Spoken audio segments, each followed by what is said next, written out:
Let me see. Which one is country? Country, a barbecue chip, or a lazy barbecue chip, or a Dorito. So Daniel's gonna go first. Okay, take a bite. We're gonna go first.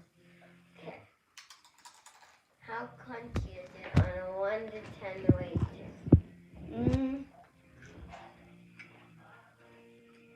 Wait, now you get to take a Dorito. Okay. And you try it. And I take a barbecue chip. I take a barbecue chip. I say Dorito is crunchier than barbecue chip. Yeah. That means Taste, I give the Dorito a 7 out of 10.